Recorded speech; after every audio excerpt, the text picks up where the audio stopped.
3. Wait, how's it go? 5, 4, 2. All right, everybody, welcome back to another amazing and exciting episode of the best darn show on the internet, the Over Sharon Show. We have a guest today we're very excited about, but before we get into that, we're going to stick to our standard Over Sharon traditions, and we're going to read a quote, but we are going to switch it up a little bit because today Sharon is going to read the quote, as long as I could pull it up, and here it is. Sharon? This is a good one. Thank you. By Herman Hesse. My story isn't pleasant. It's not sweet and harmonious like the invented stories. It tastes of folly and bewilderment, of madness and dream, like the life of all people who no longer want to lie to themselves.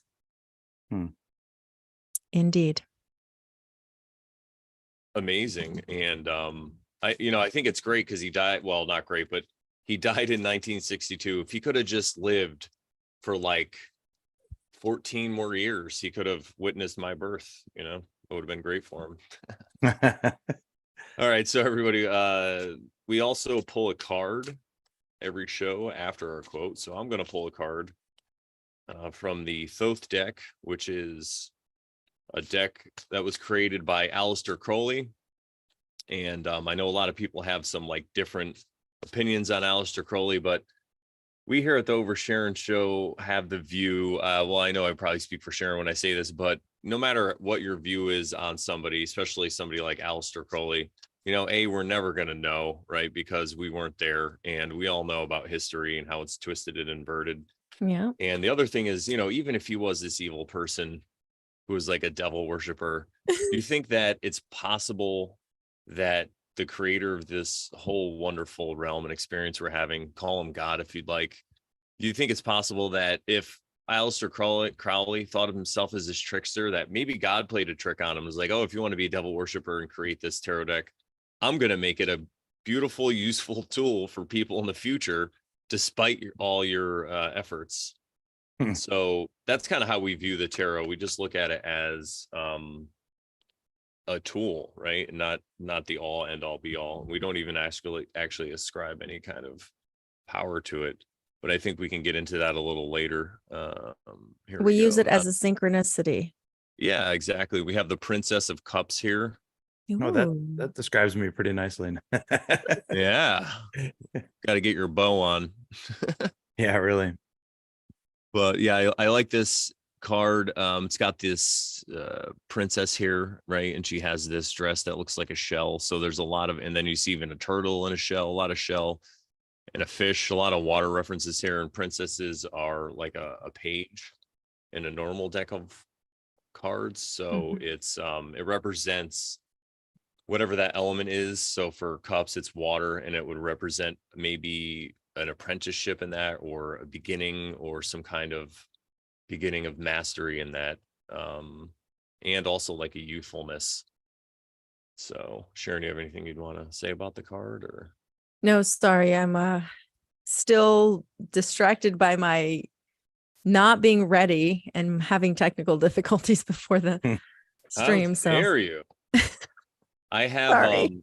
So no, it's all right. So I actually have this book. It's like the new edition. I could look up the card and just check it out. see what it says about it. It's really a good quick. book. Yes, and that's not the relationships one, right? That's just the normal one. Yeah, no, this is just the normal one. In the meantime, I will introduce our guest really quickly because I don't want to keep him waiting too long, but his name is Zach, and Sharon and I are both friends with him. I have met him and hung out with him in real life. Really great dude. And, we talk a lot in the Over Sharon Show about spiritual journeys and stuff like that. And so he's been a fan of our show, and he wanted to come and share his story because, everybody's story is pretty unique. But I think that, in light of what we've been talking about with the Tao and just everything we talk about on the show, I think it's a perfect fit. So I was really excited to hear that he was going to come on the show. Cool. So thanks for having Zach. me, guys. Yeah, sure. Absolutely. Yeah. Brandon, you're a cool dude too. We've hung out at my house, been to, a few gatherings and stuff. So yeah. And Brandon made this beautiful necklace for me too. One of the first times I hung out with him. So I thought I'd wear that. And you helped him install, did you help him install the thing on his Yeah. Tahoe so that The he could do tent. the road trip where Oh, where yeah. Brandon met me in Yeah. person? Yep. Wow. Yeah, the rooftop tent thing. That was really cool. Yeah, we did that right in my driveway out here. That was fun. In the freezing cold. It was fun though. Yep. I had a great time. We had some really good food. I think it was something from a deer that you shot. It was like a stew or something, or maybe a deer heart or something, but it was really, really good. Wow. Yeah. Yeah, And that then I sounds got to about go right. somewhere. That's There's amazing. usually some sort of deer stew going at our house at one point or another. We just went out in the backyard and shot a deer and gutted it and ate it raw. Everybody, we're men. Nice. Sounds like a good time. Yeah, no, I think we're good. All right, so in the book, really quick, we'll go to this. It says, the Princess of Cups is represented as a dancing figure.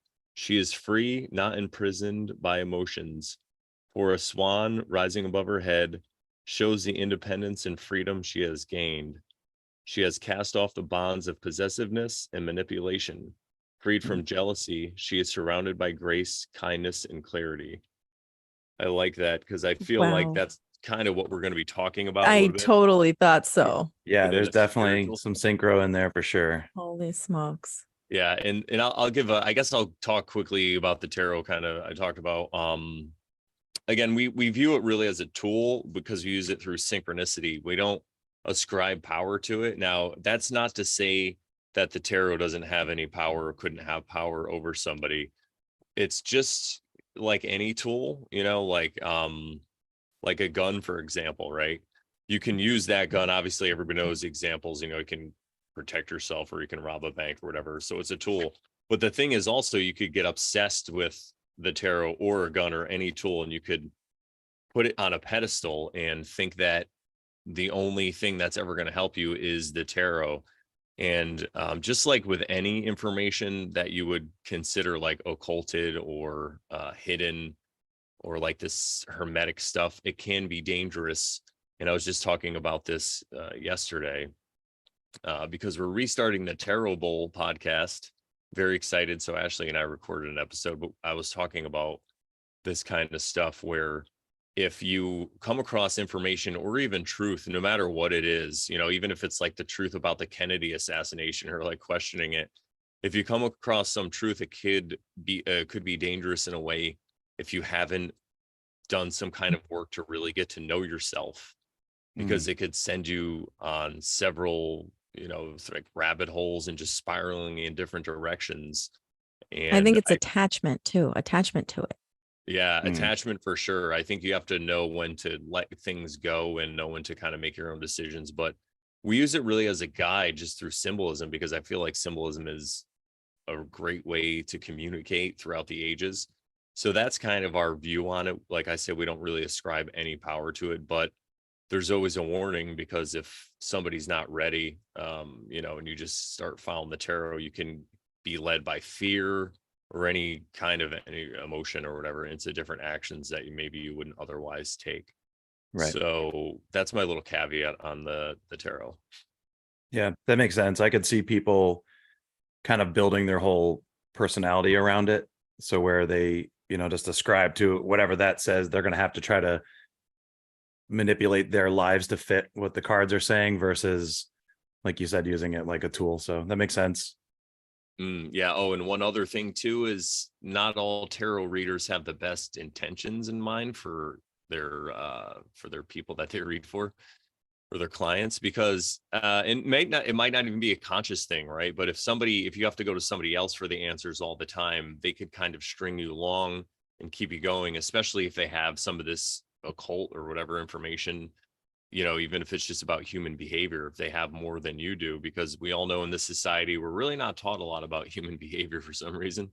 Right. But they could keep you dependent on them. And not that it's a bad thing to go get a reading or whatever, but you always have to look out for that as well. Yeah. I've seen It reminds me of a chiropractor. Yeah. And it's also, you could take that point to the next step. Like if they're making any kind of money off you or any kind of personal gain from that, there's going to be that incentive to manipulate you in that way. Mm-hmm. Just like anything, even, like you said, Sharon, like a chiropractor or a doctor or a psychiatrist or whatever. Mm-hmm. I'm sure there's really good ones out there that are helping people, but then there's other ones out That there don't want to see you back, and not in a bad way. Right. yeah, there's some that just want you to go, just be healed and be gone, and then other Yeah. people, it's like they're making, so 100%. Yeah. The first time I went to a chiropractor, he was like automatically trying to get me to come in 3 times a week. And I was Mm-hmm. like, ooh, that was like a red flag right off the bat. But like you said, it does, some of the things they do help. But I always make the point, like anyone kind of stretching you out and rubbing on your back and shoulders, that you're going to feel good when you leave regardless. Right. So, Right. Yeah. And it's funny that you mentioned that, because my woman, Elizabeth, has a chiropractor she sees on occasion. And this guy, I've even had a discussion with him. He's like really, really cool guy, really nice. And the best thing about him is you basically pay what you can afford. that's There's cool. just the thing to put an envelope of money in there. And, it doesn't seem like it's high pressure or anything like that. And everybody Yeah. in there, when I was there, the way he does it, he has one big room with all the tables laid out, and people just come in, and he has his dog there and everything. And he That's just cool. talks to everybody. It's like a really high vibration. Yeah. That's I might really make an nice. adjustment. I Yeah. like that idea. Yeah. That is really nice. That's really cool. Well, Sharon, what should we talk about? Well, today we have our guest on to talk about his spiritual journey. And he, well, as Brandon entitled it, From Fundamentalist to Free Thinker. That was Which pretty good. I like that. I thought that was funny. Yeah. It's almost kind of like clickbaity, but Yeah. Yeah. Sometimes but that wasn't really on purpose. I didn't even mean, it's like accidental. It's funny. I'm accidentally funny. A lot of times I'll say things in a different order or mix it up, but it actually makes sense and is funny. Or sometimes I'll say something not meaning it and it's hilarious, but yeah. Or sometimes I title things like that unconsciously. So yeah, so we have him to talk about how his life started out and kind of where he's at now, and things along the way. We'll let him take the lead, and we'll probably chime in a little here and there as well. Yeah. Any questions you have in the middle, feel free to interrupt me, because I'll kind of ramble. I was kind of thinking about how I want to lay the story out and make sure I'm hitting all the finer points and all that. So I'll start with my childhood. So my parents moved us up to the Adirondacks, to this town that it's a town that's basically run by a Christian. I call it a pseudo cult. It's not really a cult, but it has cult aspects. Yeah, And I get that.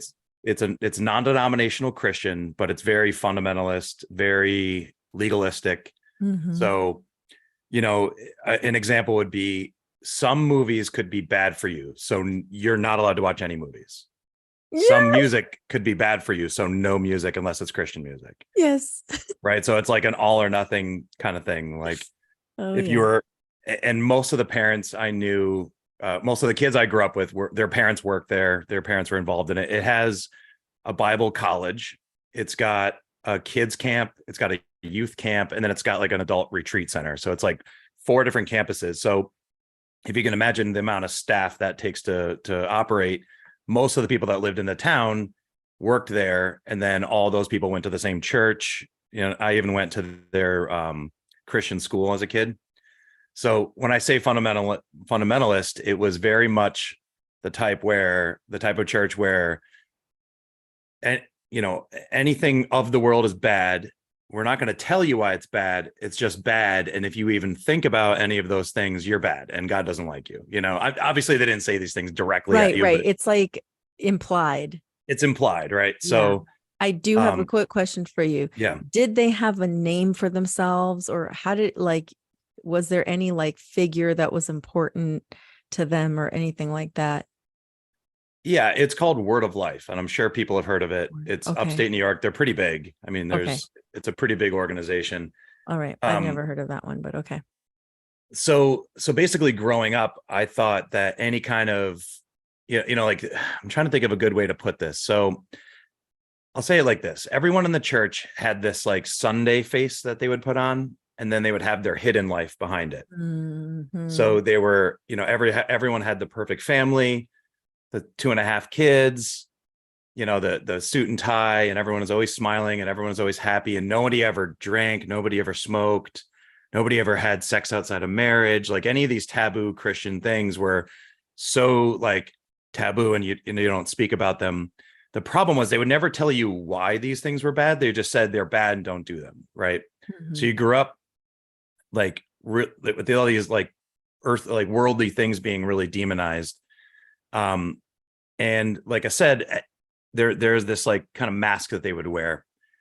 And as I got a little older, so first of all, they would use the classic fear techniques to get you to fear eternal damnation.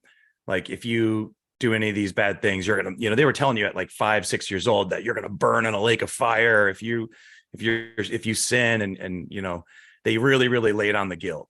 Horrid. So that was a big part of their church. And what happened as I got older, I became a young teenager, and I started to realize that a lot of these like perfect Christians that I saw growing up, and these examples I had of these great Christian men, were doing all these nefarious things behind the scenes.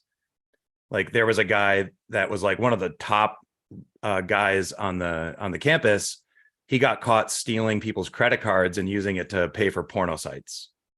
And he was like one of the top leaders in the church, right? Holy smokes. And then I would find out that like this one guy secretly smokes cigarettes behind the church and nobody knows, or, this guy is a drunk and nobody knows, but he pretends he's not. So all this stuff started unraveling as a teenager, where all these people I had put on a pedestal as these like great Christian men or great Christian women that like had no flaws, like they were perfect. They'd never sinned. There were these perfect examples. I realized that all these people had all these struggles behind the scenes, right? But you were never allowed to talk about them. You kept them secret, and they were your secrets, So naturally, when I got to college, the floodgates kind of opened. Like I didn't have my parents there. I wasn't in this town anymore. So I was like, screw it. I'm doing all the stuff I was told I was never supposed to do. So, hooking up with a lot of women, drinking, doing drugs, like basically all the stuff that I was told was horrible things. And I'm not saying they're good or bad. That's not the point here. The point was that they never really explained why these things were bad. And that was, I think, my biggest problem was they didn't like sit you down and say, hey, you shouldn't have sex before marriage because of X, Y, and Z. They're just like, don't do it. Don't question it. Don't ask about it. Just don't do it. So growing up, if I ever had like a sexual thought as a kid, I would think like I was sinning just for having the thought. Like, why am I having these thoughts? Like, this is horrible. Why is God giving me these thoughts? So, natural things that boys go through as they're growing up, I was told were like horrible and you need to beat them out of yourselves. No pun intended. But you get the idea. So basically that fundamental upbringing led me to reject God completely. I would say by the time I turned 18, went to college, I didn't want anything to do with the church or God for at least the next, I would say like 7 years, until I was like 24, 25. And that was around the time I met my wife and we started dating, and she had kind of gone through a similar thing. She was raised Catholic, which didn't really push the guilt stuff as much. But she also kind of went through the whole thing where she got to college and drank and did all the crazy things we do in college. And then we both decided, let's get back to our Christian roots. We got married, and we're going to find a church in our local town, and we're going to start going. So what we settled on, what the church that I ended up going to was like one of those charismatic churches. Do you guys know about those? Yes. It's the types where like people are like waving their hands in the air and like falling on the floor and wiggling around, and and it was appealing to me because I grew up in a very like clean cut church where everyone stood very silently with their ties on, and it was very very orthodox. And then just wanted to see the opposite. Why right. not? So this was the opposite. They still preached Jesus, of course. They still preached, the gospel and all that. But the church, it was exciting. It was fun. And my wife and I even got into like ministry there. Like we did the youth group, like we were youth pastors there for a while. My wife was involved in the music, she played piano and sang and all that stuff. And we got like really into it. And like, we really loved, we felt like there was like actual passion for God in there, right? Like you could feel it. But deep down, and this is where I get to like the rest of my journey, deep down, I've always had these like contradictions with the whole story that never fit for me. So I always break it down. Like, let's say there's 30 points and 28 of those points work, but 2 don't. And the 2 that don't would kind of destroy the other 28 for me. Like, if this, I don't really want to get into like a theology debate over like little ins and outs, but essentially I just We never wouldn't be found that. debating. What's that? I said I'm we sorry. wouldn't be debating. Yeah, no, again, I didn't think this was the right place for that. And I don't really want to get into No. it either because it turns into a whole thing. But, oh, sorry, my alarm's going off. There we go. So at around, I think I was like 32 or so, I remember I was asking the pastor some of these questions that I never really got satisfying answers for. And they would basically tell me any kind of question you had about the Bible is from the devil, just ignore it.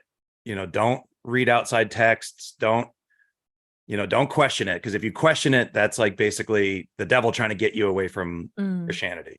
And that's what I was told. I was like, don't even question it. Don't bring up these contradictions that you find. Don't bring up these questions you have. Just go along, get along, dance to the music, and leave it be.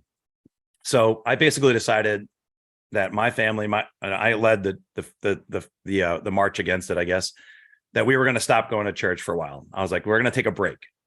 So we stopped going to this church. I think I was like 32 or so. And I started to basically go around and look at other extra canonical or non-canonical texts. So I got like the Gospel of Thomas, I got the Book of Enoch, and I started digging into these other texts. And I was like, whoa, like I was blown away. I was like, these answer a lot of the questions I had from the original canon. Like, I guess, so I was Protestant. So we used I guess there's 66 books in the Protestant version. There's 73 in the Catholic, and there's 88 books in the Ethiopian. But besides that, I started looking at some of these other texts, and I was finding these things that really made a lot of stuff fit. And then that kind of led me down this whole journey of like, what do I believe? So at one point, I want to say I was 33, no numerology. Maybe it was actually, now that I look back at it, I was exactly 33. And I remember sitting down and I was praying to God, and I was like, I don't know what to believe anymore. Like, I've heard this story, I've heard that story. All these other sects have all these different parts of the Bible that they focus on, and some of them contradict, some of them don't. And I just don't know what to believe anymore. So I remember praying, and what I was compelled to do was to forget everything I had ever learned about God, throw it all out, like start fresh. Yep. So that's what I did. I basically started with a complete fresh slate. I looked inside myself and I was like, what do I believe in my heart and my soul? And what do I believe only because other people have told me to believe that? And when I did that, the only thing I could come up with was that I believe there's a creator. I had one sentence: I believe there's a creator. And that's where I started from. That's where I rebuilt from. I was like, all right, there's a creator. I think that's very clear. I think that's very obvious. I don't know anything else besides that. And to a lot of degrees, like I'm still kind of there in a way. Like I don't firmly put myself into any camp, but I've also had this thing where like I've always believed that Jesus's teachings were true. So I should back up a little bit. So one of the things I did before I left the church was I decided that I was only going to read the red letter scripture. And for those that don't know what that is, that's just Jesus's words according to the New Testament. So I basically threw out the Old Testament. I threw out all the books beyond like the Gospels, and I just read those. And I actually listened to it on audio tape over and over and over and over. I would have them going in my car and just listen to those over and over and over. And I couldn't find fault in that stuff. Like, love your neighbor, be good to each other, love God, be kind, give to the poor. Like, there's really nothing in there that I could find that was like controversial. Yeah. So I was like, okay, well, Jesus's teachings seem to be legit. I like that guy. And I know there's a creator. So I got those two things now, right? So I'm balancing with this Jesus guy and the creator. So I've got these two paradigms I'm working with. And then I've been going down the last, I would say, 2 or 3 years now, I've been going down all these various rabbit holes related to those things. Like one of the things I recently started learning about was, have you guys heard of preterism? Yeah, I have. Okay. I don't think so. So It's like when essentially, you think the rapture is going to be. so yeah, so it's this idea, and I'm going to preface this by saying I don't fully believe this, but I found some really interesting things in that. So it's one of the things I've been kind of, you know how when you get information and you just kind of Yeah, put it in the back of your head, put another piece in the back of your head, and you're just kind of like holding all these puzzle pieces to see what fits. It's not exactly. like Yeah. I'm a preterist now and I believe that, but oh my goodness, sorry. Yeah, This is no. my alarm to go get my chicken eggs out of the coop. And Oh, it by keeps, the way, Zoom like doesn't even register it. oh really? Because it's really loud in here. Yeah, we can't even hear it. So basically, preterism is the idea that when Jesus said, "This generation will not pass away before you see me come back," that it was literal, that Jesus came back, the rapture and tribulation happened like, I don't know, something like 30 or 40 years after his death and resurrection. And that the 1,000 years of Christ reigning on earth with like heavenly bodies and people and all that was like the Renaissance or the Dark Ages, or the times when all like the cathedrals were being built and Bach and all that stuff was writing this beautiful music. There was beautiful art. It was like a really beautiful time in human history. A lot of amazing things were being done. And And then, those quote structures and buildings had no bathrooms. That yeah, got me when I heard about that. yeah, That was like, none wow, of that them. is an interesting point to make. Right. And this is a huge rabbit hole. It's really weird. And again, I know people are going to be like, this guy's crazy. And I don't really care. I've been called so many names by Christians at this point that it kind of just rolls off my back. I don't care. But it was really, and it's a really interesting theory that after that time would have ended, that we'd be now living in the time where they say that in the Revelation, it says that the devil will have supremacy over the earth for, they say for a short season or for a season. Yeah. So that could be where we're living now. Like, I mean, if you look around, it makes sense. Like the amount of evil and corruption and just like at the highest levels across the world, it's all run by evil people. Like the whole thing. It's like, it's very clear that the devil or Satan or whatever he's called in your belief system is in charge of this thing right now. Like, I think that's undeniable. So whether that's the time leading right up before the tribulation is supposed to happen, or the tribulation already happened and we're in that second part, I don't know. I'll never know. Well, I'm sure I'll know at some point. Yeah. But that's kind of something I've been exploring, and I've found it pretty interesting. And there's definitely people that, if you watch some of these videos, they take it a little too far for me. Like they go, like that they're on spaceships flying around and they're going to come back and land a spaceship on top of the White House and all this stuff. But so I'm not necessarily down that rabbit hole that far, but I've found preterism to be pretty interesting. It's definitely something I've been exploring, because what it does for me is, it answers some of those questions I had that don't make sense. Like, and the verse that they always quote that I've always struggled with is Jesus said, "Surely this generation will not pass before I come back." Now, Christians have explained that away 100 different ways, and it's never satisfied me. It's never been like, oh yeah, that makes sense. It's always been like, that seems like a stretch. That doesn't, if you look at the actual words of what he said, you guys will not die before I come back, period. I mean, that's what the actual text says. So whether you want to add this and that to it, that's up to you. That's your belief. But, and so that was a big one for me. But then I guess stop me if I'm rambling here too much, because I feel like I'm kind of throwing out a lot of ideas out here, but Yeah. You're fine. You're fine. I'm just going to inject there that I heard about that stuff too. Like, I want to say it was like a year or two ago. No, a couple of years ago, I think, is when I heard about. Yeah, that's when it became real prevalent, I think. Yeah, the short season and all that stuff. And it was very compelling at the time for me. Mm-hmm. I mean, I'm not saying it's wrong or it's not true. It's just like, for me, like, I keep all those things, like you said, in the back of my mind. Yep. Maybe the puzzle pieces will come together at some point, but I still don't know what that time is. I still don't know what all those years of like building of amazing structures and all stuff. To me, it's like, was it a golden age perhaps? And that golden age is, like some people say that's Jesus 1,000-year reign, right? Could that Right. be the golden age? Like lots of cultures call it different things. I don't Right. remember what it's called. Like Kali Yuga is what we're allegedly living in right now, but I don't know I can't remember what they call the golden age in the is it Hindu or whatever Hindu, that I is? can't remember either. Yeah, but yeah, it's like lots of cultures call them different things. So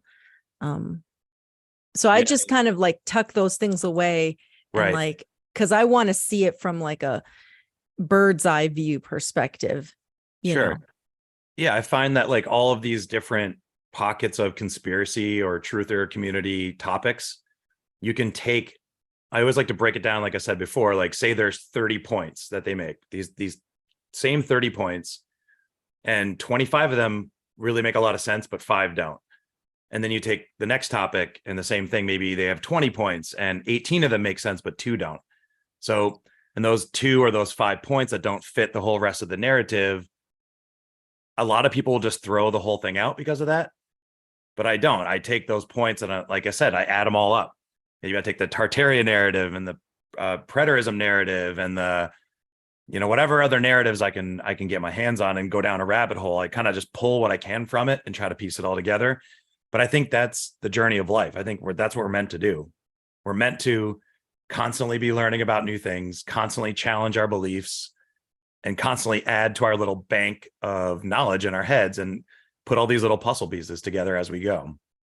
Sorry, I got to take a drink of water. Oh, you're No, fine. you're good. And yeah, don't worry about rambling. This is the oversharing show. So that's what we say. People overshare. Trisha or Trish Clark said, I love the rambles in the chat. So And yeah, she said, no one will call you crazy. We love everyone's opinions here on the Oversharing Show. you're on the overshare too. Yeah. And I'd like to also add, I recently was into The Archivist. It's a YouTube channel where he just goes and reads all these articles from the 1800s. Mhm. And before this, he spent like 10 years just categorizing them all on Twitter. And now a few months ago, maybe even sometime in the middle of this year, he started his own channel and it's quickly gained a lot of popularity. But You'll have a to lot send me of the that stuff link. what's that? You'll have to send me that link. I'm interested. Yeah. Oh, it's so interesting because the stuff that they found in Alaska, California, Arizona, all over, all these articles they write about these cities that they would find, mummies they would find, like full standing petrified forests where the trees were turned into crystal and like copper and all this stuff. Then they send in mining companies to cut them down. But one of the biggest structures I think ever was found in Arizona where it could have housed like 1 million people or something crazy. And there's just miles of canal. And a lot of that canal they still use today. They just unburied it around Phoenix and now they use it. It's all like terracotta work and stuff. I've heard of that. Yeah, I've heard of that. I went down that rabbit hole for a bit too. That's interesting stuff. Yeah. So I really feel like there was some other kind of age, if you will. You look at like Lord of the Rings or the Wheel of Time and all this stuff. They talk about different ages. And I think there definitely was some kind of other age before us with a different type of technology. And perhaps they had a whole different spiritual view as well. And I do agree that we are living in some kind of materialistic age right now where everybody, it's just like the upside down pentagram represents where we're at right now. And it just means you're putting the 4 elements above spirit, which is just really what materialism is. You think that everything here is real and that's the chief thing in your life and there's nothing beyond it and there's no other kind of like higher purpose or anything like that. So I definitely can feel that. And that's why I think a lot of these ideas make sense to people. Cause like you said, there's so much good truth in it. And then there's just this little bit of like bullshit. Right. Yep. But I think that's what keeps the people divided so much. It's those little sticking points or the dogma or the like magic words you have to say if you won't say them. That's what causes this division where like if more people, I think, were a little more open-minded with the puzzle piece thing that you said, which is like my whole life I've been doing that, right? Putting these little same here. Yeah. pieces. And I think that is probably a much better way to live. But again, we're not making judgments here on the Oversharing Show because we understand the way everybody's raised. We're kind of like shoved into this materialistic view. But yeah, I could see that. Slowly waking up out of it. Another thing really quick too, people will put different words and symbols behind things. So like some people might call it this and some people might call it that, but I think it's like an allegory to what is going on right now. So whether the actual events happened, we're not exact, no one's actually sure. And that's where people start to argue, right? And I think it's better to keep an open mind, because if you're not, if you don't have the open mind, then you could be wrong. And if you're wrong, then you might want to deny it and fight about it and all this stuff. Whereas if you were right or you were pointing toward the truth, why would you even have to argue? Like truth needs no defense, right? That's what I always Absolutely. So I just noticed that whole like the truther community has this weird way of like building things up and then crashing them down. And when they're crashed down, it's like you're not allowed to talk about it anymore. And like Tartaria got built up for years as this thing, and there's all this proof of these things that don't fit. And then it got like debunked somehow, like over the last, I don't know if you guys noticed that, but like the last year or so, it's been like, oh no, that's all bull crap. And then, but then I'm left there going like, well, what about all this stuff? Like, Yeah. what about all this like mounds and mounds of videos and evidence of these things that don't fit, and they're, they don't work with all these narratives. And then we're just supposed to throw it out because they found one inconsistency in one area or something. So yeah, I think that's and true that's across you. the board. Perhaps it was just using the word Tartaria to describe it all. Yeah. When, okay, fine, pick another word, but Right. there's Yeah. something Yeah. still there that we need, not we need to figure out, but like, if you want, there's information there that's interesting. Right. Like you can throw the whole thing out, but that doesn't mean that these buildings weren't still buried in mud. Like we see that all over the place, like windows half buried. Yeah. We see these buildings that we cannot reproduce today with no bathrooms. Like all these things are still there, like as much as you want to debunk the whole thing. But I think you're right. I think that the word Tartaria is what kind of ended up killing that whole truther rabbit hole. Was like, Tartaria was this one empire at one point, which is historically accurate, but the fact that they ran with it and said that it was worldwide and they had all these things, and I think that's what kind of threw it off, is that maybe that wasn't true. Maybe there were all these different empires and stuff like that had different names. So yeah, we should come up with a different name for that theory. I don't know. Yeah, it's Golden Age. I don't know. Golden Age. I like that. Yeah. Yeah, that is great. I love that. It's like they debunked this theory, but the mysteries still stand, but nobody wants to talk about these mysteries, right? It's like, right. Yeah, okay. Yeah. And I think the preterism has an interesting theory on it. If you believe in the Christian God, which I do, then that adds up. That explains all that. And it doesn't explain it fully. It's not like I'm fully in that camp, like I said, but like there are some things that I'm like, oh wow, so if that were the case and Jesus did reign already, that would explain all that right off the bat. Like the free energy, the amazing things we saw come out of that would be explained by that. 100%. And the funny thing too is, somebody could look at you and like, oh, you're crazy for this idea, but because some people don't believe Jesus was an actual person. But even if you're one of those people, it could have been, the idea was the lifestyle and idea of Jesus reigned for 1,000 years. Like people reigned in that the Christ consciousness. Yeah, that's what I was just going to say. It took the words out of my mouth. The Christ consciousness could have been like the paradigm of the time. Absolutely. 100%. And that's why Sharon and I love to look at all these different ideas and stuff, because again, we look at it like, and it's like an analogy, or we try to find the hidden wisdom, just like a parable is a nice little fun story, but then there's like hidden messages that will hit people at different levels depending on their consciousness and where they're at. So I think, I could see that 100%. It's pretty interesting.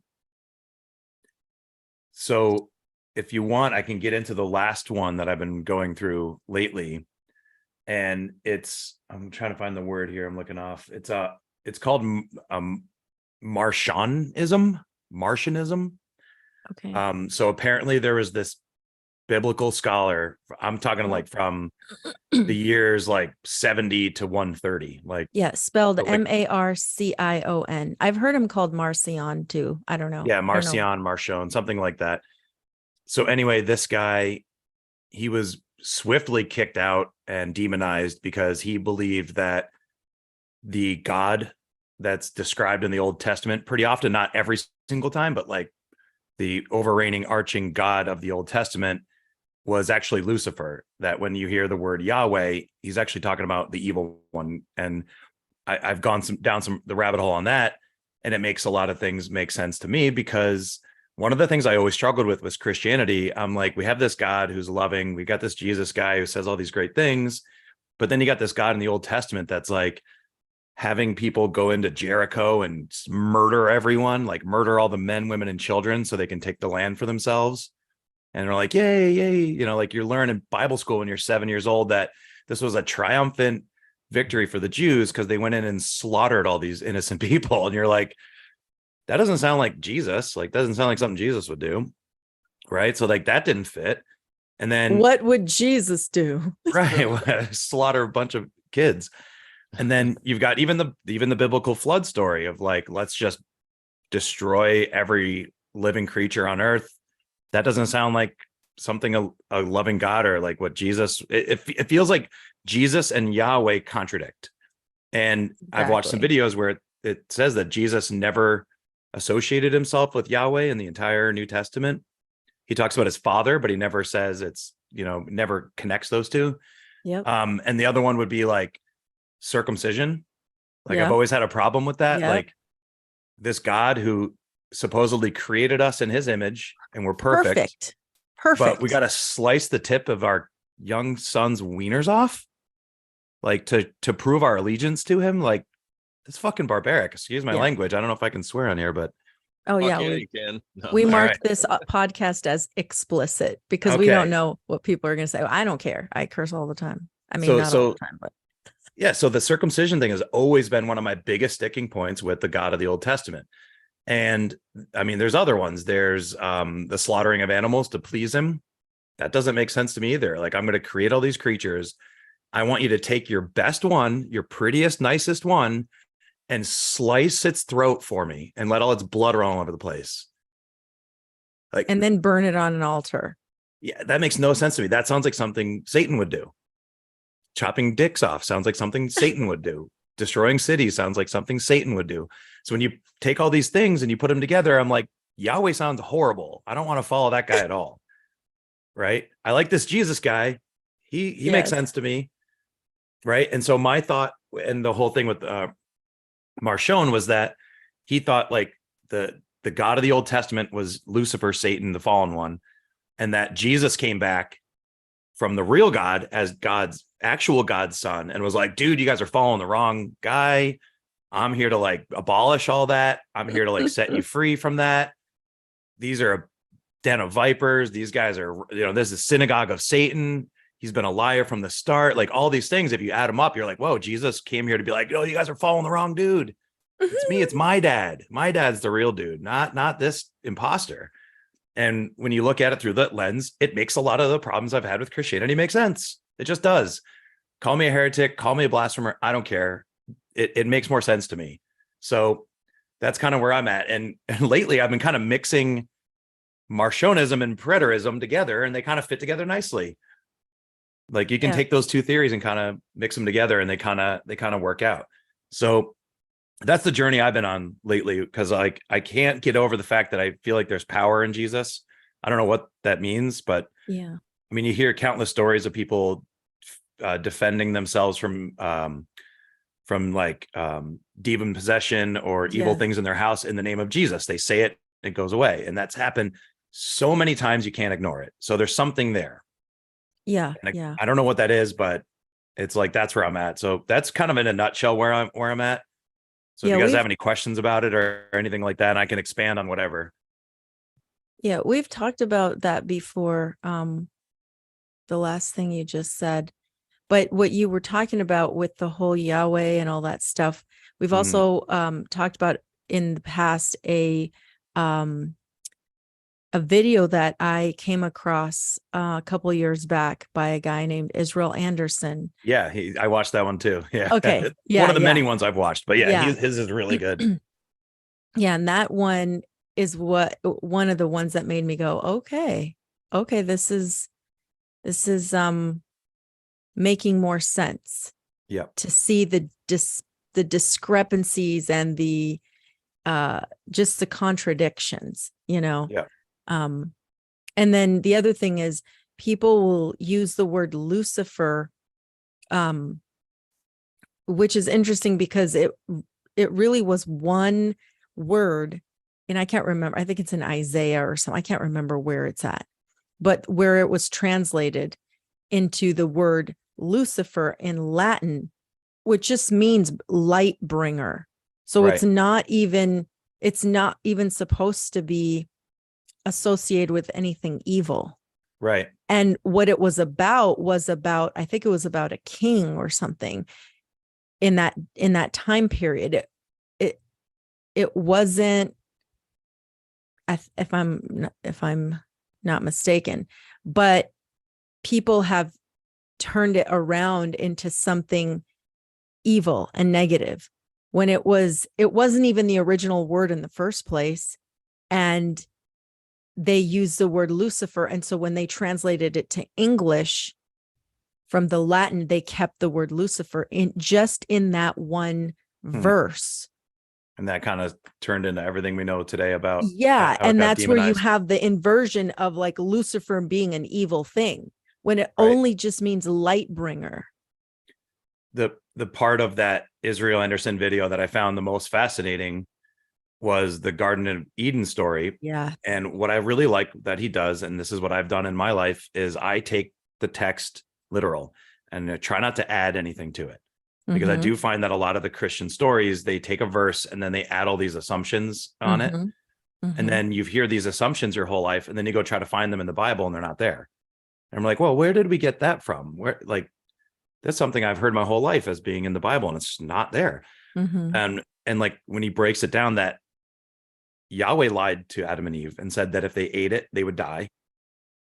Right. And the snake didn't lie. The snake said, if you eat this, you will know good and evil. And that's what happened to them. And that's what happened. He didn't lie to them. He didn't lie to them, but Yahweh did, like multiple times. And they have that whole verse about like Yahweh walking through the garden to find them and stuff. Like he's a physical being. That made a lot of sense too, because Yahweh's always described as a physical flesh and blood being, or not flesh, maybe not flesh and blood, maybe whatever, light body or whatever, but like like somebody that's in a physical location. But then when God, like the Father of Jesus, is described, it's like you can't even look at him. He's ethereal. He's not even something that's tangible. But then when you hear of Yahweh, it's not. He's like, he's walking through the garden, he's calling out for them, things like that. So I recommend everyone watch the video, regardless of what you believe. I think there's some really interesting things in there. And even if it's just for entertainment and you want to just ignore it and say it's stupid, it's still a pretty interesting video. It's called Two Gardens and a Snake, I think. Something like that. Yeah. So it's just Israel Anderson on YouTube. I'll link it in description later. But because I've linked that one. I might have linked that one before. We've talked about it on the show maybe a year or two ago. But the other thing too is that the snake has been demonized. Dare I use the word demon, because that word has been demonized too. Yeah. It just means messenger. Demon just means messenger. So, but the word snake, or the actual animal, the creature, has been demonized and made to look evil. And all it is a creature that lives, and it's actually esoterically associated with wisdom. It's funny because I've always been obsessed with snakes my whole life. I pick them up and play with them. And and then, when you look at other cultures, you look at the Kundalini, it's basically describing your spine and the two energy, whatever things that go around your spine in the spiral. That's what it's describing. Even though you may, you think of it as a couple of snakes, but like, snakes aren't evil. So like the way that guy Israel Anderson broke all that stuff down, was very, it was what would you call it? It was like revolutionary for me, Absolutely. when I first saw it, I was like, holy smokes, dude. It's like all 'Cause- these contradictions I've had in my head my whole life for 30 plus years right. were finally answered by this one guy in his one video. And it's like, because I had always thought, and I had said this, and I could back it up with proof. I had always said that I felt like the God of the Old Testament wasn't the same, As was a lot evil of or whatever you people want to have call said it. that. Yeah, Yeah. that the one from the Old Testament, it doesn't sound like the one from the New Testament.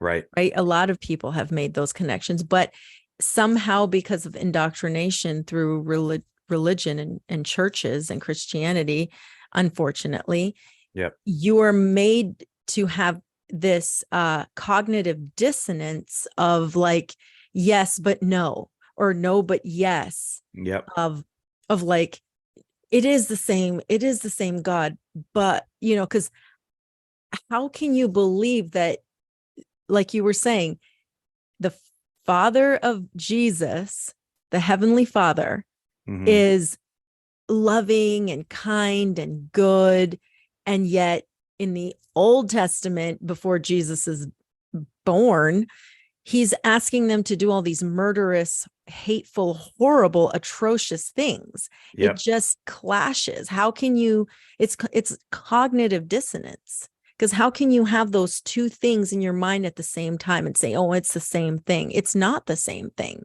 Yep. I think that's what leads a lot of people that grew up Christian to atheism. Because I think Yes, they see these absolutely. contradictions and they're like, Mhm. well, this story is bullshit. So they just throw the whole thing out. It's throwing the baby out with the bathwater. It's Mhm. throwing baby Jesus out with the bathwater. Yes, poor baby Jesus. But because there's like that.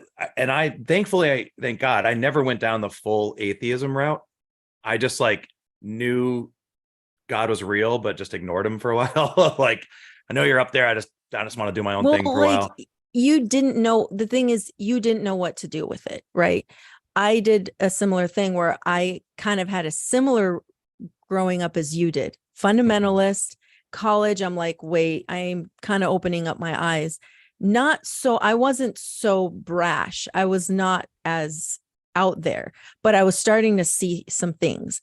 It didn't really honestly take me until I was probably after my husband passed away, where I was kind of like, wait, something's really not right here. And I had to start kind of like going my own way. But even still, it's literally 2020 had to happen for me to just like really wake the F up. Yeah, it woke a lot of people up. For real, so it's just, yeah. And no negative talk about self, because that's just where you were, that's just how it happened, and it's okay. Yep. It is just nice, like over time, to have some answers finally, because and it's funny because the preterism and Mashonism, those are not new ideas. Like a lot of those videos are a couple years old. I just somehow missed them and I didn't really discover them till recently. And like you said too, it's kind of a weight off my shoulders in a way. It's like, okay, these contradictions I have can be resolved, and it's all right there. It's all right in the same book I've been reading this whole time. It's all right there.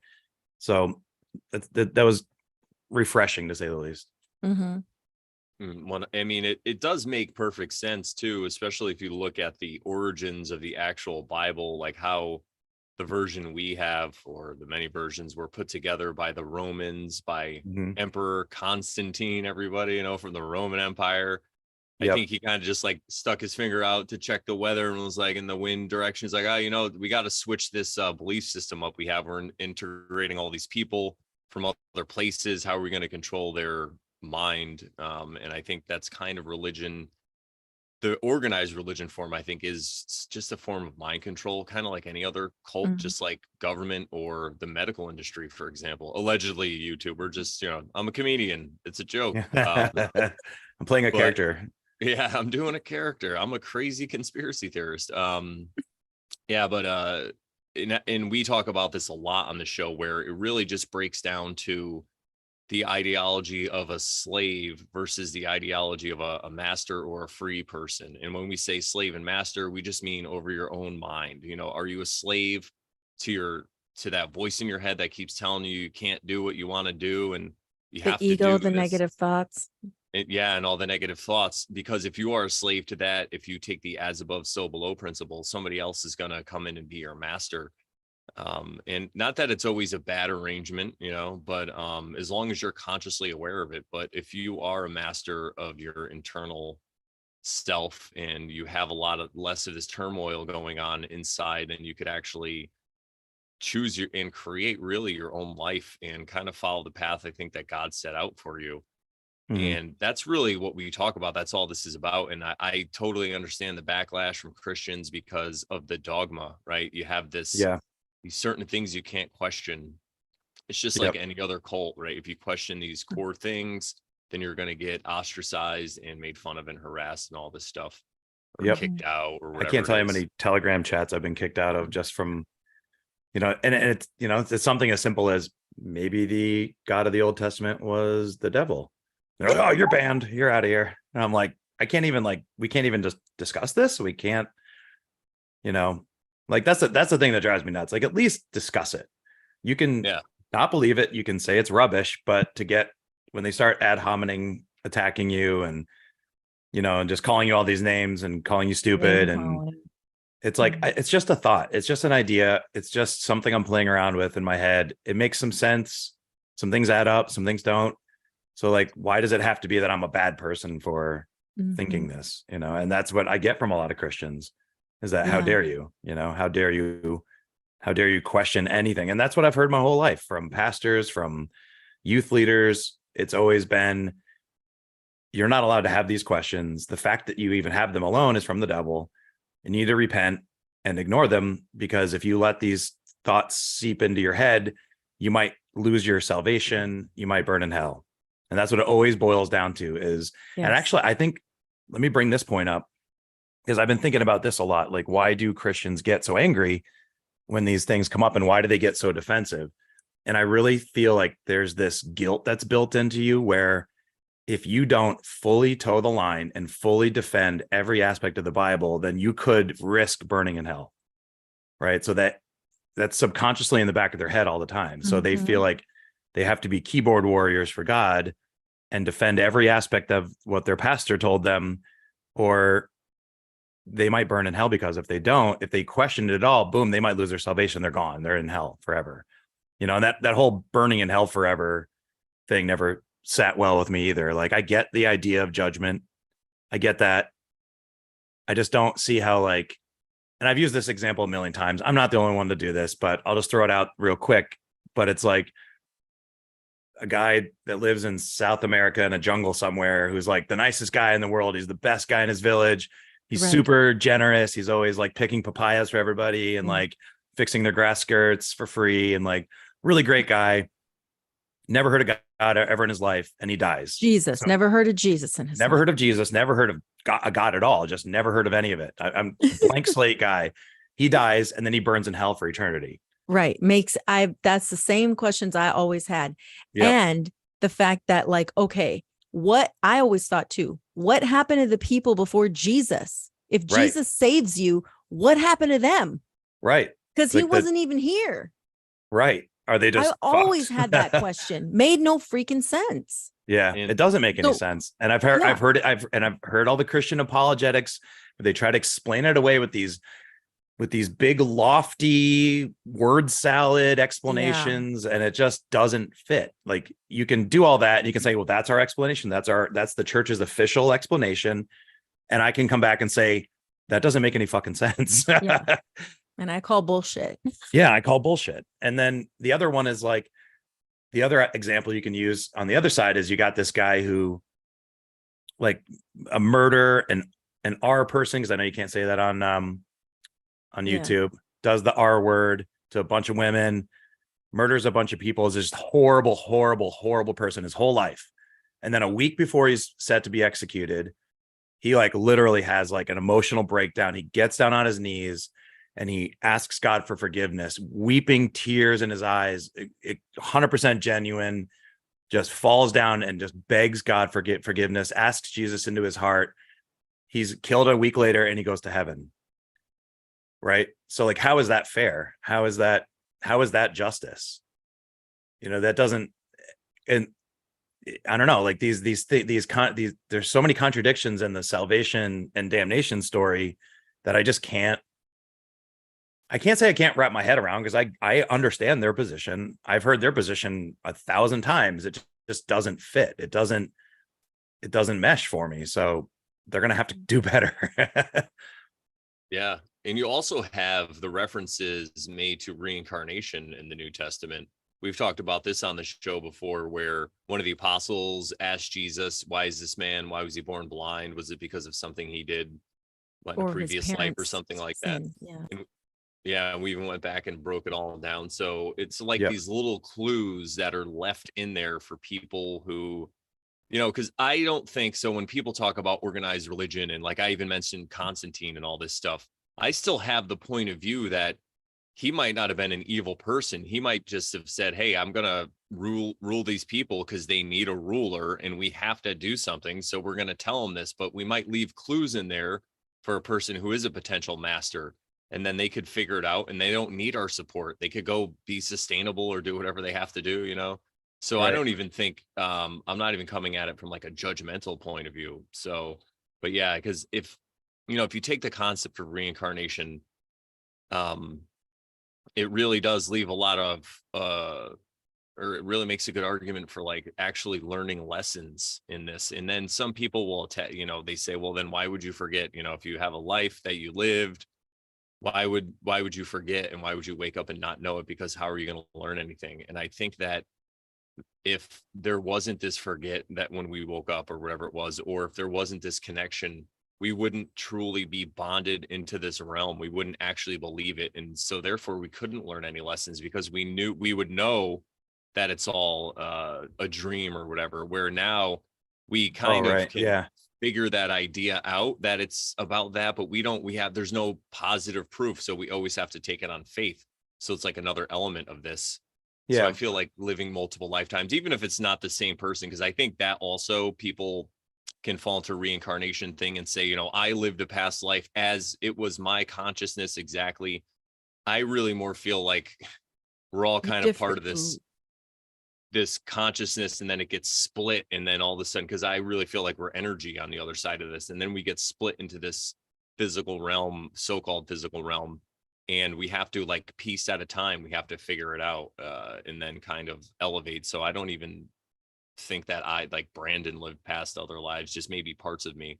But as we go on, I feel like when they talk about karma, like things bounce off each other, or they're waves that have to go and then dissipate before we can learn our lessons and all that stuff. So that's kind of where I'm at with this. But again, I'm not married to it. I'm not going to debate or argue somebody. Like, I'll have a discussion if they're interested, but spiritual ideas, anything you can't prove, it's just a mystery. And I feel like in my life anyway, once I was okay with accepting mysteries, it was so much better, because then I didn't have to have it all figured out. I could just follow my intuition. I know when I'm doing something wrong, and what is that voice that's telling me? What's it connected to?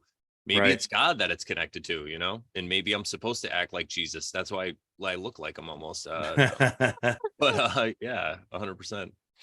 Yeah, I agree with that. It's like personally, I've never gone down. Oh, I can't say I've never gone down the reincarnation rabbit hole, because I have.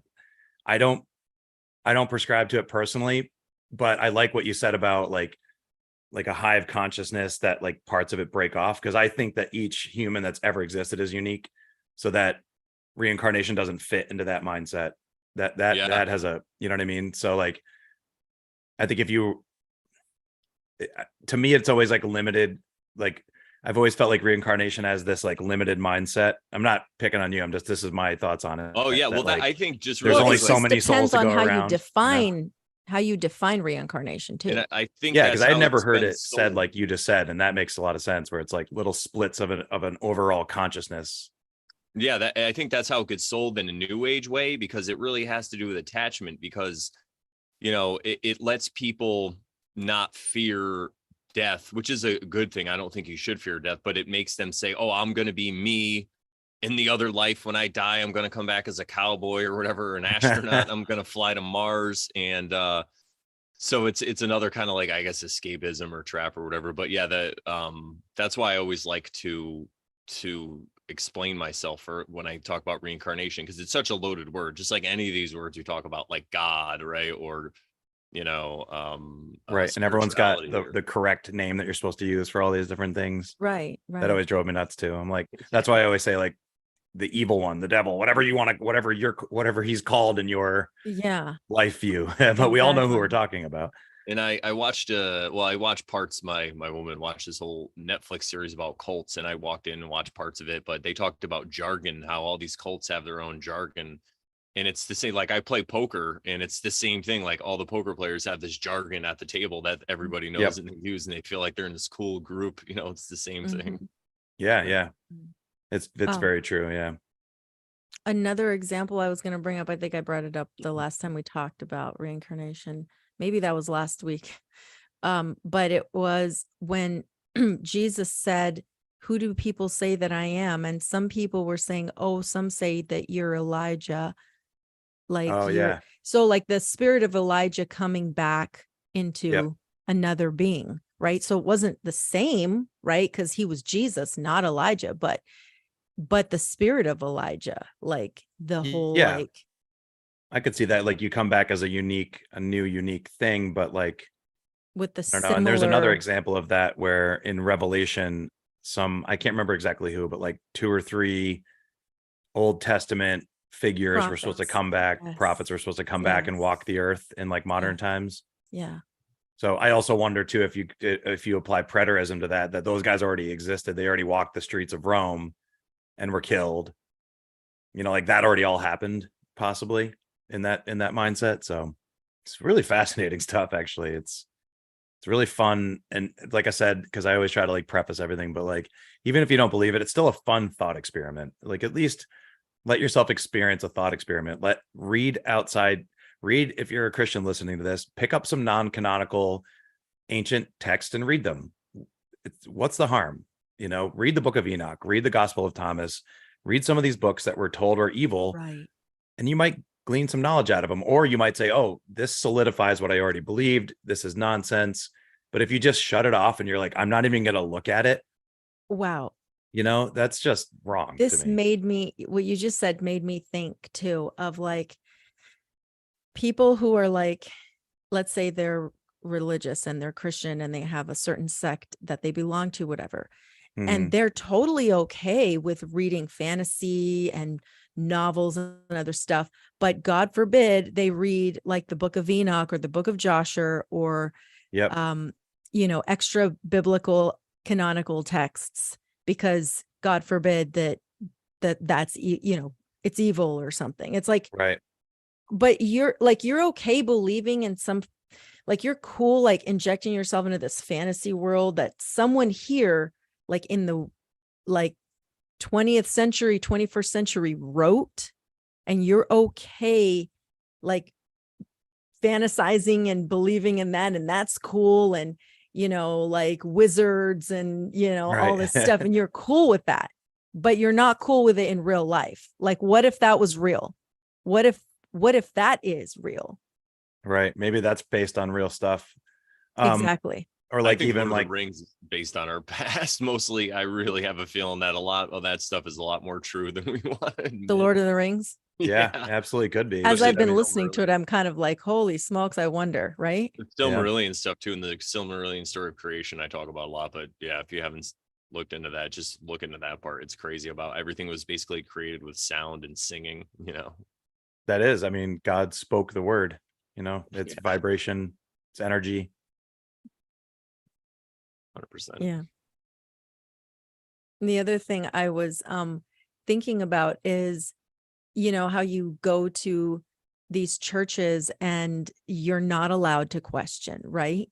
Yep. And it's like, okay, if you do a thought experiment, like you said, and you're like, okay, God is a loving and amazing creator and father, okay? And you're like, okay, I'm not a parent, but let's say I were a parent, right? And my kid comes and asks me a question about anything. Like, am I going to be like, you're not allowed to ask that question, little Joey or Peter or whatever? you're not allowed to ask that question. That's really ridiculous, right? Wouldn't you lovingly want to answer the question as a parent? Like, wouldn't your heavenly Father, creator, God, whatever you want to call him, wouldn't he be open and like willing to listen to your question and answer you? Like, you know what I mean? It doesn't make any sense to like have these taboo things. It's because they don't have an answer for it. Exactly. And the ones that they do try to answer, it's always it's funny because you can go to any church in probably any country, but at least any state in the United States, and you'll get the same canned answers about these contradictions that we all have. And like, we're not the first people to have these contradictions. This has been happening for 2,000 years since the story came out. It's so people have had these same things, these same debates, these same theology debates have been happening for centuries, millennia. And so what's happened is the church has developed these canned answers, and then they just get repeated, and you get these biblical scholars, these apologists that'll make it sound really flowery and, or they'll just do like the debate techniques where they try to pick apart your question to make you seem like the crazy one. And, and they'll never actually hit the essence of your question. And how is that a Christian thing to do? To like make you think that you're the crazy one and you're insane and you're better because you know better than they do. Right. Like, is that really a Christian thing to do? No. Or even just judging in general. That's the irony of all this. The central figure in most Christians' belief system is this guy who has all this great wisdom and tells you how to live, but nobody seems to really be living up to that. It's more about worshiping him. And it's funny because it just comes back to everyday stuff that happens today with, cults or whatever they are, where there's a central figure that's put on a pedestal. And you see this a lot on the internet too. Somebody has a following and they put them up on a pedestal, and when someone's on a pedestal, you always have to have somebody like in the pit, somebody to demonize and someone to point at, where it's like, you think that's what Jesus would want to do? It's so funny. That's exactly what, if Christians ever try to talk to me or whatever, if a Jehovah Witness ever came to my house, I'd totally have a conversation with them about space and all that stuff. But, but then I would, also ask them, well, maybe not Jehovah's Witnesses as much. It's funny too, because like people like Mormons and stuff, they actually live the lifestyle. Like I know a comedian, my friend Rodney Norman, and he's a Mormon, and he talks about all these ideas. Like he's been on my show and we've talked about all kinds of Buddhist ideas and philosophy, and he's like open to all of it. So I feel like some people out there get it, but the majority of people don't in this Christian religion. Yeah. That's why I say just give it a try. Like there's no harm in expanding your knowledge, whether it's, or, like the other argument you can make is Christians will say, don't read this book. It's non-canonical. It's from the devil. Don't read it. But then they'll be like, oh, we really need to read the Quran because we need to know what our enemy is doing. So they'll like encourage people reading the Quran. How about love your enemies, like Jesus said? Right. That's a whole nother can of worms. Right? But so Jesus even said, I came not to judge. Right. Yep. It's all case there. Closed. I rest my case, Your Honor. Sorry, it was Zach. I interrupted you. No, that was all I had. Just that like they kind of have contrarian beliefs. Obviously they have contrarian beliefs. That's we just talked about that for an hour, but like they have like, it's okay to read something if you're doing it to like you read the book The Art of War, right? So I'm going to read this so that I can understand what my enemy is doing, right? Your perceived enemy. So they'll read this book to understand what their perceived enemy is doing. But how dare you read something that is actually about the God that you worship, that that a bunch of Roman politicians decided wasn't right for the book. That's the other point I always make about the Council of Nicaea. It was Roman politicians. It wasn't these like exalted men. It was men. Like if you look at the politicians we have today, like it was them. It was them. Imagine Congress putting together the Bible right now. That's what it is. That's what they're doing right now. They're putting forth a new Bible. Oh, really? I didn't hear about No, this. I'm just Oh. kidding. But like with Like, everything wouldn't they be do, surprised. with all the laws and all the stuff, that's their new Bible. Right. And like, what about the stuff that, like, what about the, like, let's say the official story is true. What about the Christians that lived from the year Jesus died up until the year 300 or whatever it was when the Council of Nicaea decided on the Bible? Like, were they just reading blasphemy? Were they, like, because they were reading all those texts and they didn't have them together as one book, but they were like, oh, this one, this one, this one, this one. I think there's something like 180 non-canonical books that were like considered Abrahamic texts that are not in the Bible. Like 180. There's a ton of them. There's more outside than there are inside. And then you get these people that are like, this is the word of God. Nothing can be taken or added to it. Right. Yeah. They say that all the time, but they can't even agree on how many books are in it across the sects. Like even Catholic to Protestant are like, 66 books, 73 books, and 88 books in the three major Bibles. They can't even agree on which ones are in it today, 2,000 years later. So how am I supposed to be like, oh, ours is right, all the other ones are wrong? I've been told by a Catholic that only Catholics go to heaven. That's a cult right there. Yeah.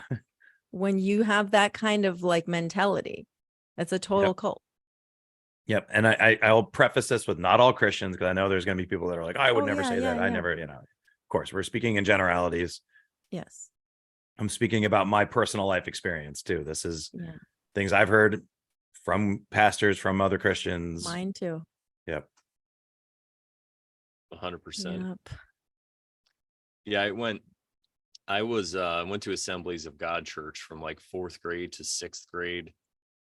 And I was going to a Catholic school at the time, but it was all that dancing and everything's the devil and all that stuff. And, I read the Bible a bunch and I was involved in the Bible studies and all that.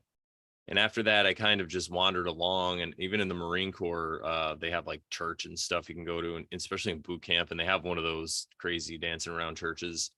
Mm-hmm. So it always felt right to me. I never really had any of those questions until a little later, and then I came across astrotheology, which kind of shows how everything's just written in the stars, and it really blew my mind. And I kind of went down the path of, or that it's symbology, it's all symbols. I went down the path of like atheism or like agnosticism, I guess, until I kind of got back into my current belief system that I have now. But yeah, the whole thing about not asking questions, it's totally crazy. Yeah, I've gone down mildly down the astral theology part, where like all the stories in the Bible are like, written in the stars. They're describing things we can see to this day up there, and stories about that. That stuff's pretty fascinating too. And there's definitely some truth there. It's like another one of those things where you can read it, glean some knowledge from it, put it in the back of your head and be like, yeah, there's some obvious things here when you hear it broken down that are hard to deny. And then they just see how they fit with everything else. And I think we're just going to be doing that forever. We'll have these talks forever, and thank God for the internet in a way, because we're able to explore ideas that we wouldn't have access to at all. You'd just be stuck in the same church with the same pastor telling you the same story that they heard in theology school. You might not ever be exposed to all these new ideas and different breakdowns and things like that.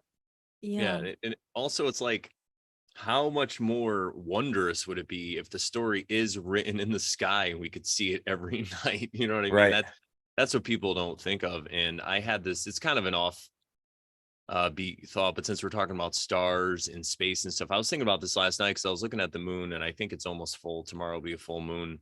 Yep. And I had this thought that popped into my head, which is, how we're always taught in school that, like, for example, like the Greeks or the Romans, they had these gods, or even like they'll talk about like Indian cultures, or whatever you want to call them, natives, where they kind of, I forget what the word is, but they will ascribe things that they can't understand to gods. So like if there's thunder or wind or whatever, they'll make these gods and they'll say that God is doing this. And from the point of view we're taught, we're like, oh, these silly savages, they just didn't understand how weather works, so they had to make it, well, what if that's exactly what our culture is doing with the sky at night? We can't explain. What if we can't explain what the moon is, or these stars, or these wandering planets and all this stuff? So we have to make up this mythology or this story about space so people can actually accept it. Yeah, absolutely. I mean, I had a Nikon P1000 for a couple of years for that exact reason. I bought one because I went down the flat Earth rabbit hole. I went down all these rabbit holes pertaining to the moon and the sun and all these things, and I was like, well, I can't really trust. I mean, I can trust, but I always question everything I see in video because video can be altered and pictures can obviously be photoshopped and things like that, and then people can lie. So I'm like, I'm going to get this camera. I'm going to see for myself. And what I saw was not. It was shocking. Some of the things I saw with, like, when you zoom in on a star. Like I zoomed in on the Sirius, the dog star, one time. I did it a few nights in a row, and it's 7-sided. It's not a circle. It's like it's a 7-sided shape, and inside of that are concentric 7-sided rings inside, and then in the very center is a 7-sided black hole, dead center. And you can see it for yourself with the camera. And I'm like, that is not a burning ball of gas a billion zillion light years away. It's just not. Like, it's silly to think that when you see it with your own eyes. Get your own camera and watch it. And like, you can, and when you zoom in on the moon still is such a mystery because I've looked at it a million times. My screensaver right here is a picture that I took of the moon. It does look like a ball to me. It's like, it does. I don't know. And it just doesn't look 700,000 miles away to me, but what do I know, But again, it's another rabbit hole of mysteries that we can just kind of glean what we can and file it away. Yeah. Another thought I wanted to put out there is that there are lots of ways to view scripture, and lots of people can interpret it from different angles. So you can look at it, for example, like you have the literal, right? That people Yep. say that these things are the literal things that happened, Adam and Eve, and then all these people and their descendants, et cetera, et cetera, et cetera. Yep. That's one way to look at it. You can look at it in allegory as well. And lots of people do this. Lots of people Mhm. have done this. Bill Donahue, I don't know if you've seen his stuff, but I think I sent you a link at some point. Possibly. It sounds familiar, but He please go does on. that. And it's kind of related to like astrotheology and symbolism. And you relate it ends up relating well with a lot of the other cultures around it. So like Yep. when you're talking about the number 7 in Revelations, there's a lot of sevens in there. You can Yep. relate that to the 7 chakras. You can relate it a lot of things like the ladder, that Jacob's ladder, whatever. You can relate that to your spine. Yep. Your Father in heaven, you can relate that as your higher self, or the God consciousness, the Christ consciousness. Mm-hmm. A lot of things can be allegory. They're just using a word as a symbol to describe something that happens in the body, in your physical manifestation. But there's a lot of esoteric things that you can relate it to. So there's people that use it to talk about lawful and legal things. Like you can hear like people like Tom Barnett and all these other guys talk about how Jesus uses scripture to talk about the law.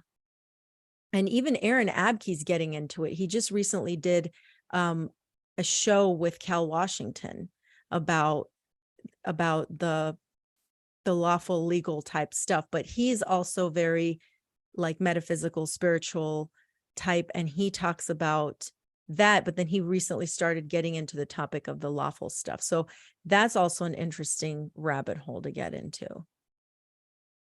Yeah, that stuff is fascinating. Sorry, go ahead, Brandon. I was just gonna say it makes total sense, because if it is written in the stars, then maybe it does happen and it manifests here in our physical reality that way. Even the story of Jesus, because some people will say it's just in the stars and people took it from that and then made him a person, but Yep. it could be both. And I talk about this a lot. Like somebody could have lived in, we're not going to get that story, and I'm sure that's not the story the Romans handed down to us, but it could have been inspired by a person who went through a lot of this stuff And then they probably took his name and put it on some guy, that had like some political power, and then said it was him and all this stuff. But because back then, a lot of the people who were wanted to be emperors or even pharaohs or rulers, they also had the religion tied through them too. So they had to be like the god emperor or the god king and all that stuff. So it was always used politically. If you just look at how things are done today, all you have to do is look at it and then kind of get the idea. It's just like history, right? We hear about Pearl Harbor and we hear about like the Civil War and slavery and all this in school, but then we see what happened in 2020 and we see what the mainstream narrative is, and that's probably how it's going to go down in history. But we all know it wasn't probably the mainstream was way off, right? So Oh yeah, it's always that's like a an good element point. of truth, I think, in these stories. That's how they're also able to survive for so long, I believe. So yeah, and being open-minded about it, I think, really is the key. Because what if you die and you get in front of God or whatever, and he's like, the whole point was to just not judge people. That was like Yeah, the one love, rule I had. That's it, absolutely. man. That's all you had to do, like, Love and non-judgment, basically. Same yeah, like thing. I don't need anyone to defend me. I created all this, and the other thing is, like, if there is a God and a creator, why would he create people to just be subservient to him? That doesn't Yeah. really make a lot of sense to me at all. Wouldn't he want Yeah. people to actually gain some kind of higher consciousness or omniscient on their own? It's like it's like a parent, right? You don't Yeah, have your children to be subservient to you. Some people might, but Right. I wouldn't. That wouldn't be my goal. My goal would be to educate them to be upstanding citizens, if you will. You know what I mean? No, Right. I Like do. to have a brain for themselves and figure things out for themselves, right? Yeah, Not to that's indoctrinate exactly them into subservience, that's exactly what we do with our son. It's like we're always just trying to like make him, not make him, but like train him to be open-minded, Absolutely. train him to be a nice, kind person, generous person, just like not be addicted to his phone, or not, he doesn't have a phone, but like not be addicted to screens, and Yeah. just try to, and that's like the thing. Like everyone always says they want to raise their kid to be better than they are. Mm-hmm. So like you Absolutely. would equate that to God. God wants to Right. raise us not to be better than God, but like to be like you said, to strive for the Christ consciousness, whether you believe God or Jesus was a real person or not. Yeah. You can still strive for those ideas. You can still take those Absolutely. texts and be like, wow, these sound pretty good. I can't, maybe I should just try to put these into my life and live like that. Absolutely. Yeah, and It's what did something Jesus say? Brandon. You will do greater things than I. Right. Yes, he Yeah. did. With the faith of a mustard seed, you can move a mountain. So like he's Absolutely. saying that we all have, and that's The one of the ones that'll potential. really start setting the Christians off. Because I went down that Gnostic path for a while, and where it's like we're all God, we all have these capabilities, and it's like Jesus said it that we Yes, do. And like they will absolutely. get so mad at you and be like, "Oh, everyone's a god, you're a blasphemer." And I'm like, "I'm sorry, but Jesus said it in his own words to the Yeah. disciples that you could do greater Read. things than I can. You could do Like, greater things than I did. You can move mountains, you can do all these things." So like we have it in us. So maybe Jesus, the story is to like teach people how to manifest that in themselves. Like maybe the culmination of being a human spirit is to become like a god, or become like God. Yeah, maybe it's Could be. training for the next level of consciousness, right? yeah. Maybe Yep. that's what this is. We're kind of getting toward the end here, so we won't go on too Yep. many rambles. But if you look into like the law of one and stuff like that, it just talks about different levels of consciousness. And when we're in this particular realm, we have this free will, which we don't usually have. That's why you will hear people say like angels don't have free will and stuff like that. I feel like it's kind of like an allegory to, in this position we're in right now, we're tricked into this physical experience and we have to abide by these rules. And, if we don't, there's consequences. But in that medium, in this realm, we're able to actually learn lessons because of it. We're Mm. actually able to, if we want, we can go be a heroin addict forever. And, whatever you Learn can do, lessons whatever from you want that. We can Yeah. learn from that. until Yeah. that voice inside you has enough and you get to a point where you have like a reckoning where you're like, I don't want to do this behavior anymore, whatever it is. and then you come to it on your own. And I Just feel like that murderer who breaks down and says, I was wrong for doing all that. Yep. Right. The redemption story. Right. 100%. Exactly. Yep. Yeah. So Oh, something I'll just quickly say something Brandon said that made me it made me think of something I read in Eileen McCusick's book. She writes a book about biofield tuning, or she wrote 2 books about it. I can't remember which book this is in, but she talks about how people either, and I think it's this, don't quote me, but I think it's where people think that you're like, this is either a spiritual thing or a physical thing or whatever. Or I think she was talking about, you know, how in science, they are like, they don't like the concept of like ether, but they're very physical, like everything Yep. is happening in the physical. And they have Yep. no desire to even think that it could be happening in the ether, like in the ethereal realm. Like they Right. just have zero desire to even look into that. She's like, I'm a bothist because I believe it's possible in both. Like, I believe it's a Yeah. both thing, right? Sure.